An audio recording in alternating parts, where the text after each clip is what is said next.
right. Welcome everyone to the Raise Mentoring Summit 2023. We are so happy to have you all with us, and I am delighted to introduce to everyone Karen Young, who has come to talk to us today. For those of you who don't already know, Karen Young is an anxiety expert who has worked extensively with children, teens and families. She is the creator of Hey Segment, an internationally popular online resource which provides contemporary, research-driven information on the art of being human and being with humans, which I just love.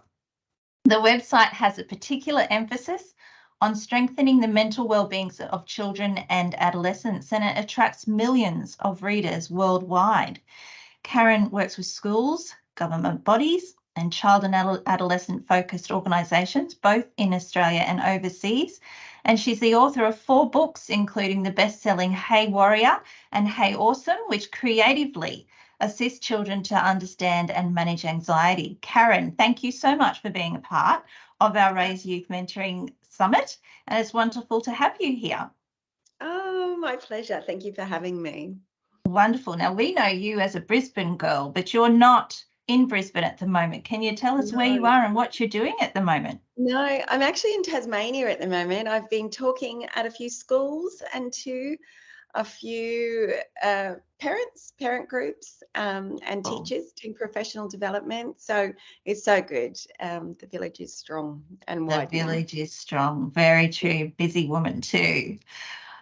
If we load into our questions, we've got some wonderful questions here, Karen, that have come direct from our program counsellors. So our program counsellors are those working directly with our teens and our young people that they've wanted to really put to you to get your view on. The first one is, as a psychologist working with teens and young people, what issues do you see come up frequently for our young people? So I now don't work directly with young people. I work with the adults who support young people. And the reason is because when I was a psychologist in private practice, I realized I would have these kids, these young people, for 45 minutes a week sometimes. And that can be really, really important. That's a really important part of it. But I felt like if I could support the adults who are with children and young people all the time, then we're going to get really big bang for our buck. I'm hearing a lot about anxiety and how not just our kids, but our families, families are feeling it as well. Because when a young person is anxious, it never just takes out one person. It will have a tail whip that will take families, parents, siblings, classmates, everybody. So anxiety is a big one. And more generalized anxiety, depending on what age, there'll be different things that seem to trigger it. That's so interesting. I love that thought on supporting the families who are supporting the young people, right? It is a family thing, isn't it? It's an impact on a whole family when we have young people with anxiety. It really is. And what I really want the adults who are supporting children to know is they really have enormous power to support kids through anxiety. It's building that space for them where they can feel really safe to come to the adults in their world to talk about it. We can't help them if they're not going to talk about it or if they don't feel safe to talk to us about it. And it doesn't matter. It doesn't have to be a parent. It might be a teacher. It might be a mentor. It doesn't matter who it is. Any adult in their lives can make an enormous difference. Yeah, absolutely. Talk to us about anxiety in young people. What does it look like? But possibly more importantly, what does it feel like for them? Yeah, it can feel like anxiety can have a few different faces. That's why it can be confusing. So it can feel like a racy, pacey, agitated state all the time, like they're just always switched on. They can feel restless, wriggly. They can just have a generalized sense of worry or dread, like something bad's going to happen.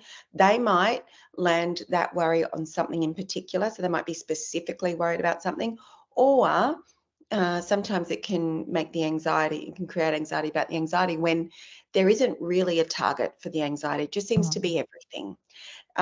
So just because there's not a reason that they can land on for their anxiety, that anxiety looks like that sometimes. It just looks like this kind of nebulous glob of worry. It can feel like anger, frustration, irritation. Sometimes it can feel like helplessness or hopelessness, or loneliness, stillness, like I just want to pull myself away from the world. So it can feel like it. So to summarize, I would say it can feel like a racy, pacey, agitated state, anger, frustration, irritation. It can feel, that's a fight response. It can feel like a flight response. I can't get anything started. I don't know where to, procrastination. I just want to avoid everything. I want to pull myself back. Or it can feel more like a shutdown, which is just I just want to pull myself away from the world. My body feels still and slow and a bit helpless. And it's interesting that a lot of those ways that we see anxiety present itself are something that's actually quite common to a lot of us, in the sense that we might have, even if we haven't necessarily got anxiety, we've certainly been in some of those moments, haven't we, through life, where just in that particular second you have that cold wash of goosebumps. They're going, I can't do this, or that real fear of moving forward when all you want to do is move back. So there can be a lot of compassion in this work, can't there? And this is why we really have to normalise the experience of anxiety. So one of the things that really bothers me around the conversation around anxiety is the pathologising of anxiety. The more we talk about anxiety as a disorder, the more we're going to send a message that anxiety is something to be avoided at all costs, or that anxiety is about breakage. There's something wrong with me. I have to get rid of this feeling. Now, the thing we have to remember about anxiety is a really normal human experience. Every single person on the planet will have anxiety at some point. We'd be dead if we didn't have anxiety.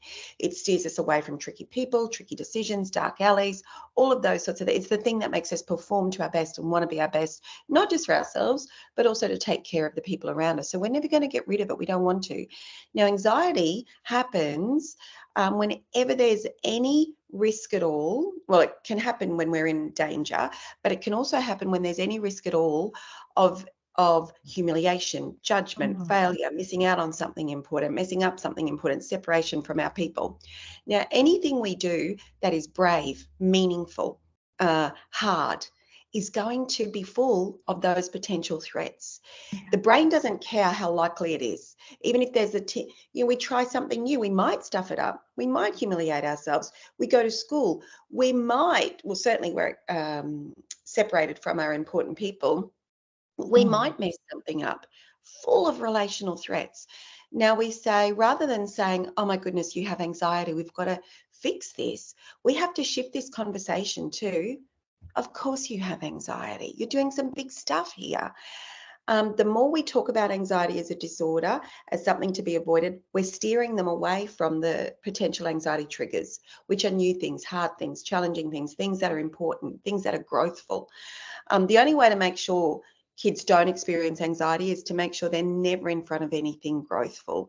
So there is a lot of compassion, but we also have to activate self-compassion in them, which is, I'm feeling really anxious right now. There's some stuff happening in the world, and we don't always know where the anxiety is coming from. It could be that the brain is thinking about something they've got to do next week, or something that's happening on the other side of the world. We don't always know why the amygdala, the fight or flight part of the brain, gets upset, and we don't need to know. We just accept it, that this is something happening in me right now, and I'm safe, I'm okay, I can still do the things I need to do. Yeah, absolutely. So in our programs, we see a lot of young people with social anxiety, and things that we can relate to, really, that social anxiety. All of us who walk into a room full of strangers, there's an element of anxiety there, right? Where does social anxiety begin, and how does it develop for people? So what we have to remember is there are two things that are critical to the brain: physical safety, relational safety. So we tend to take care of our physical safety. Are our bodies But we can have that sense of our bodies will organize to protect us if we're too hungry, too tired, if there's an actual physical danger. The next question, so the brain will ask, first of all information comes to us, and first of all, the brain will ask, well, is my body safe? If my body's safe, it will then ask the question, am I relationally safe?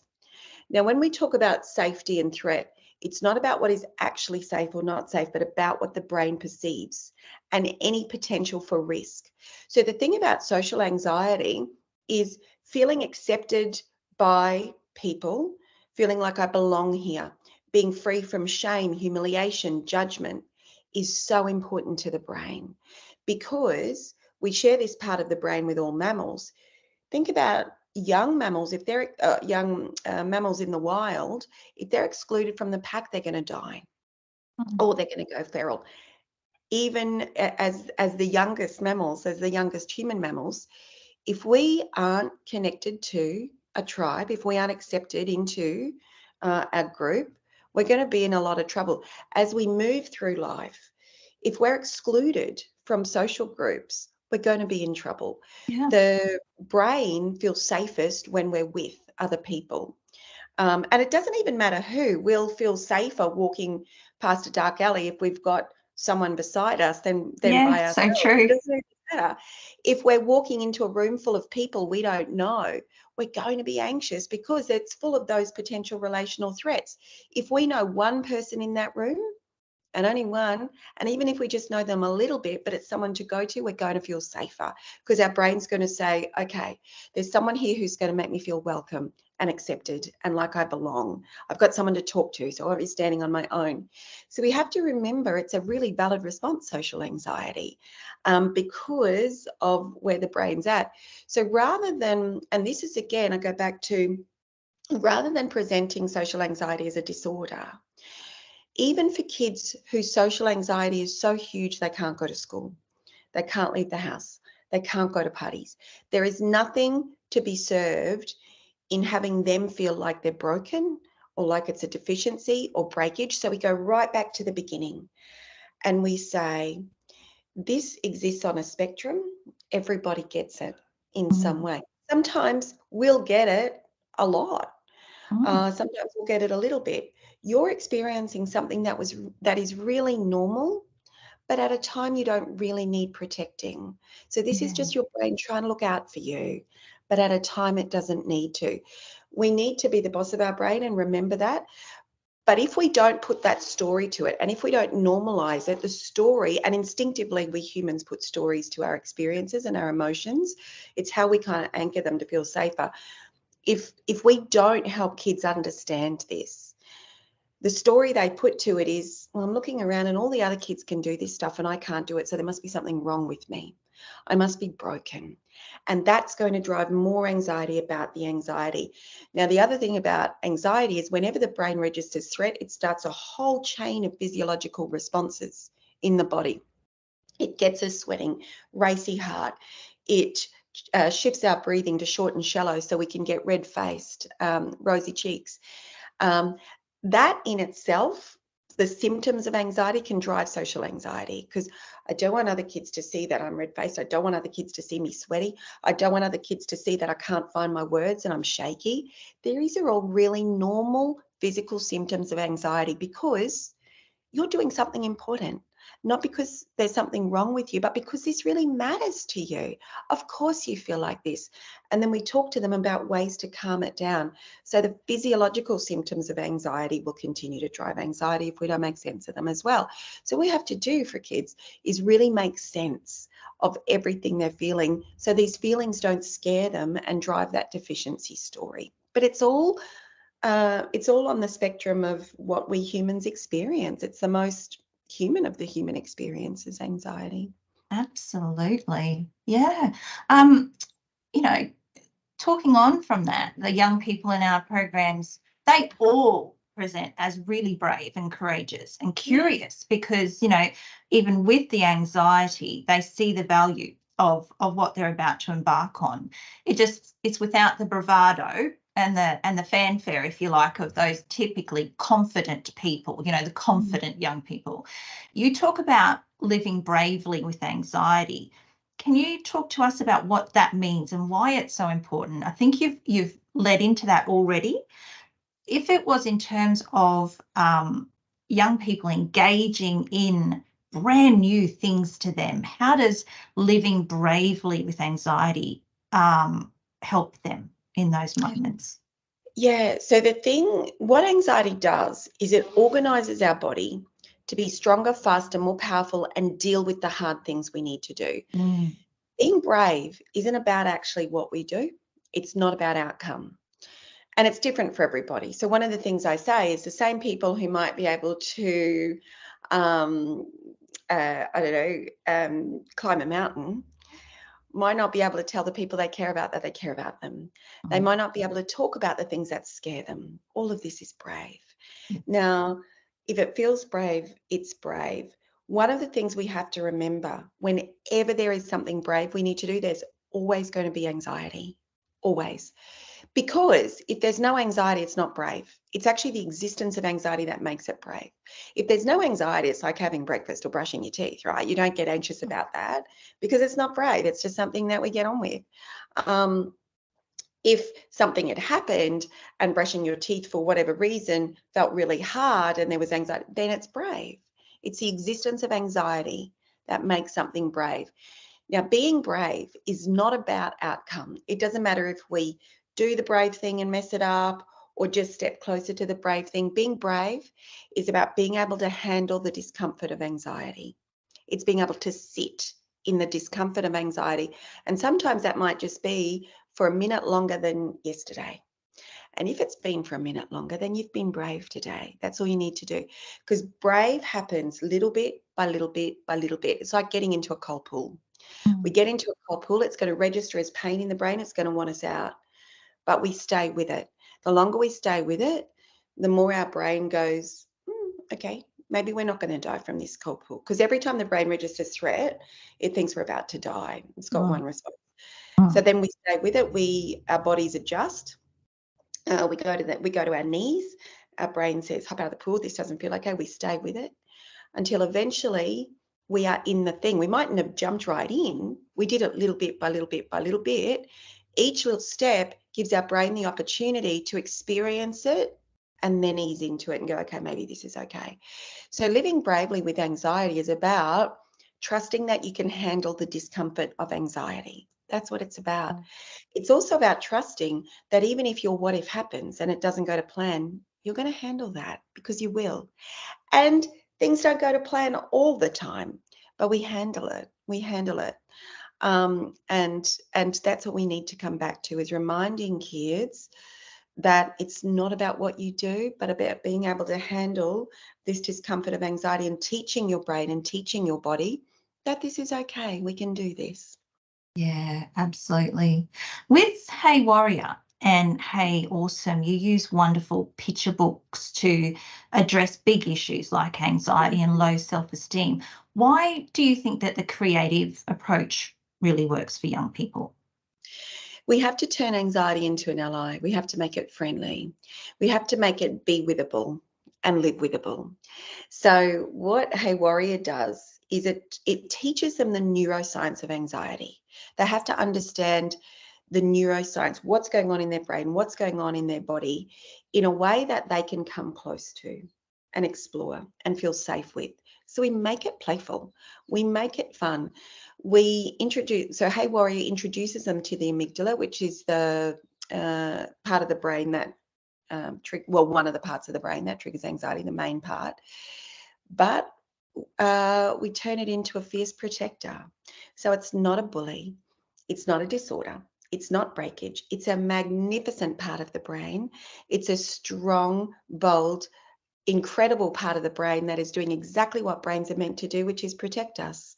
So we turn it into an ally. We turn it into a protector. So kids can sit with it. Because if we want them, where we want to get them to is recognizing that they can feel anxious and do brave. They can move with it. So with anxiety, we don't talk about getting over it or getting rid of it. We talk about moving with it. And that's what courage is. If we want them to move with their anxiety, we want them to imagine moving with something that cares about them, that is there to look after them and that they can handle and manage. So this is why we introduce them. Where we want them to get to is to imagine being with their amygdala and going, oh, I get why you're upset. We're doing some big stuff here and it's okay. We can handle this. And we move with, we don't, if we talk about, if we don't do that, if we don't turn, and I do believe that's foundational for anxiety. Yeah. That's why I wrote the book. If we don't do that, it just feels scary. And that's when they put the story to it. The other reason I wrote it as a kid's book is because the information is relevant for everybody. And who reads books to kids is adults. So it's Very something for true. us as well. Yeah, it's relevant. Our brains with anxiety, we all work the same way. So we make it playful, make it friendly, make it fun. Yeah, absolutely. You talked quite a bit about how we can help young people with anxiety. Can you talk to me about when you talk to parents and other people who work with young people about validation and levels in the house? What does that mean for them? Yeah, so validation.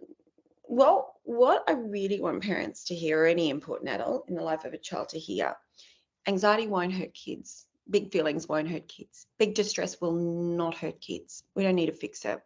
What actually hurts kids is feeling alone in big feelings and feeling alone in anxiety and distress. Now, what validation does is it eases that sense of aloneness. So validation doesn't mean I agree with you that this is hard, or I agree with you that school is scary, or this is scary. What it says is, I believe you because I'm right here seeing the world through your eyes. And through your eyes right now, this looks scary. I really get it. I can see what you see. So with validation, what we're doing is kind of sharing that space with them so they don't have to share it alone. The way to think of it is, if you were really upset about something, and it's nothing magical, validation. If you were really upset about something, and I think sometimes we get lost in, what do I say? Am I going to say the wrong thing? Think of it like this. If you were to be really upset about something had happened, and you were talking to a friend and you were really upset, this happened and I just don't think I can do it and I just don't know what to do. It's your friend. If your friend came in and just went, I can see this is really upsetting for you, the way we kind of think we have to do it in that kind of, it's probably not going to land. Your friend is just going to be there and go, yeah, I know. Yeah. Or if you're really angry about something, they're going to go, oh, I know, I get, oh, I don't even know why this happened. You know, it's that I'm with you. I'm right here with you. What it does is it says to the brain, because all big feelings, big anxiety, big tears, big anger, whatever it is, it's all an attempt by the brain to recruit support. What validation does is it says, support's here. I'm right here. We then want to continue. We don't want to stop it there. We want to continue with a statement of strength and confidence in them, which is, yeah, I know this is huge for you, isn't it? We have to empathize. But then we come in with, and I know you can handle this. What we're saying is they can handle the discomfort of anxiety. So we don't need to protect them from anxiety. We want them to know that we trust that they can cope with the discomfort of anxiety. But first we must validate so that they know we see the world as they see it right now. Yeah. Thank you so much, Karen. This has been really an enlightening conversation. I can only appreciate what some of our watchers are feeling right now. Some of them are our mentors, our lovely, wonderful army of mentors who are working with these young people. So I hope they've all taken away some very big tools, but acceptance is the key. And it's about acknowledging that we all feel this. At times, we all feel this. Some people feel it a little more right now, and that's okay. So thank you so much for your time. We really appreciate it. We love talking with you, and we wish you a wonderful, wonderful day. Thank you. My pleasure. Thank you for having me. All right. Thank you so much, Karen. Bye. Thanks. See you. Bye.